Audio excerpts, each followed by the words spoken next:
Nkwaniriza nate gwe mukwano gwaffe atugoberera updates ku lutalo olugenda maaso mu ggwanga erya Iran wetwogera Tehran egenze maaso n'okubanga eronda security chief omupya oluvannyuma lw'okubanga eyaliko amanyikiddwa nga Larijani yattibwa. Iran egenze maaso n'okubanga eronda Muhammad Bagha Zogad nga Secretary of the Supreme National Security Council era nga omukulu ono kigambibwa nti alondeddwa oluvannyuma lw'okubanga eyaliko yattibwa mu bulumbaganyi obugenda maaso. Nakati kigambibwa nti obulumbaganyi obuze bukolebwa eggwanga erya Iran kigambibwa nti bukoseza nnyo Tel Aviv era nga ebizimbe ebisinga byagenda maaso n'okubanga byonooneka era nga kigambibwa nti n'abantu bana be bakafiiramu mu bulumbaganyi buno obuze bukolebwa. US President Donald Trump yavuddeyo n'akakasa n'agamba nti waliwo enteeseganya ezigenda maaso wakati wa US n'eggwanga erya Iran era nga kino kijja kuleetawo enkolagana awamu n'okukkiriziganya wakati w'amawanga gano abiri okulaba nga olutalo luyimirira. Wabula kigambibwa nti eggwanga erya Iran lyavuddeyo ne lyegaana ebyenteeseganya ezigenda maaso okusinziira ku President Donald Trump bw'agamba. Eggwanga erya Iran lyavuddeyo ne ligamba nti bo tebamanyiiko yadde n'ekintu n'ekimu ekigambibwa nti waliwo okuteeseganya.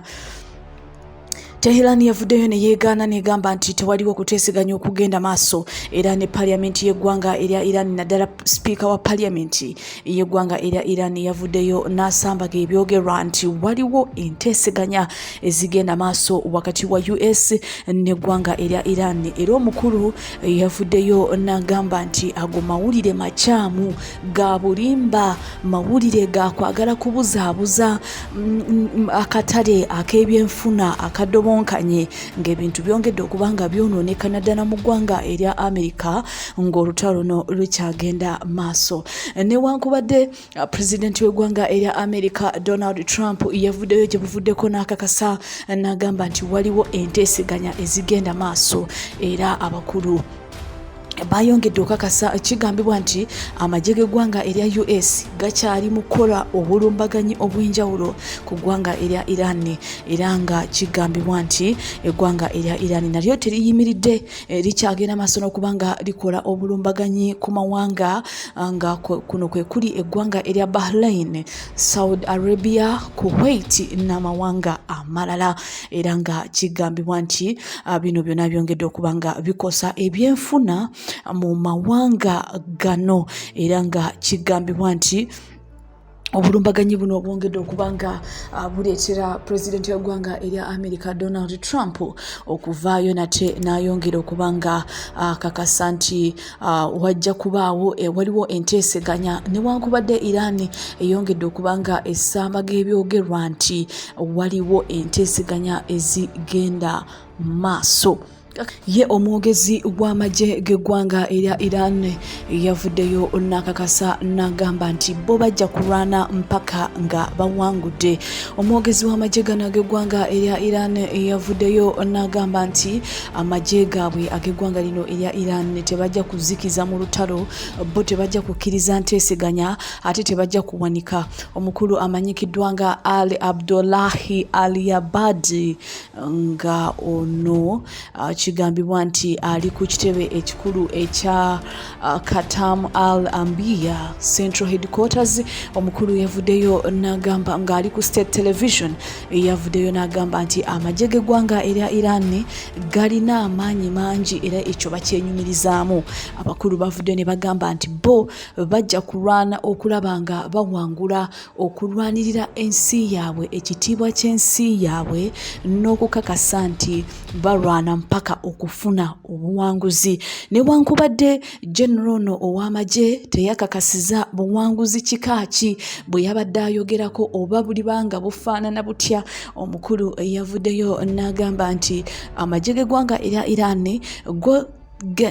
metegefu okulwana mpaka we bagenda okubanga bafuna obuwanguzi newankubadde obulumbaganyi buno bukyagenda maaso era nga kino kyongedde okakasa nti amagye gano aga Iran gandibanga mu bubaka buno gabadde gasindika okulabula eri eggwanga erya Amerika newankubadde eggwanga erya Amerika liri mu kakasa nti waliwo enteeseganya ezigenda maaso bo abakulu mu magye g'eggwanga era Iran bongedde okulabula bo bagamba nti bo tebajja kuwanika bajja kusigala nga bagenda maaso n'okulwana n'okakasa nti bakuuma eggwanga lyabwe bakuuma ekitiibwa ky'eggwanga lyabwe mpaka ng'obuwanguzi bulabikako mpaka nga bawangudde olutalo luno olugenda maaso ng'ate Amerika yayongedde okakasa nti waliwo enteeseganya ezigenda maaso wabula olutalo nolo lukyagenda maaso mu mawanga gano era nga kigambibwa nti eggwanga erya Iran lyongedde okakasa nti ddyo lyasaba wabeewo okuteeseganya mu kusooka wabula Amerika yagaana kakati kigambibwa nti nabo beekubye bagaanya okkiriza enteeseganya bagaanya okubanga bagunda newankubadde President Donald Trump mu kwogera kwe yalaze nti Amerika yalaze nti Iran yagonze nti Iran neetegefu okubanga ekkiriza wabeewo okuteeseganya kona wabula kigambibwa nti olutalo lwo terujja kubanga luyimirizibwamu era nga kigambibwa nti Iran egaanya okuteesa Iran egaanya okubanga wabaawo enteeseganya wakati waayo n'eggwanga erya Amerika. Ate oluvannyuma lw'okubanga President Donald Trump yavuddeyo ku weekend eno n'atiisatiisa eggwanga erya Iran okubanga Amerika ejja kukola obulumbaganyi obw'amaanyi ku awasibuka amasannyalaze mu ggwanga erya Iran kakati kigambibwa nti Donald Trump yandibanga alowooza nti olutalo lwali nga lwakuyimirira mu nnaku ntono wabula ebintu byongedde okubanga bimukyukidde ebintu byayonoonese dda. President Donald Trump yalaga nti olutalo lujja kuyimirira essaawa yonna olw'okuteeseganya wabula kigambibwa nti ebintu byongedde okubanga byonooneka kikakasiddwa nti tewaliwo nteeseganya zonna ezigenda maaso wakati wa Amerika n'eggwanga erya Iran. Stay tuned.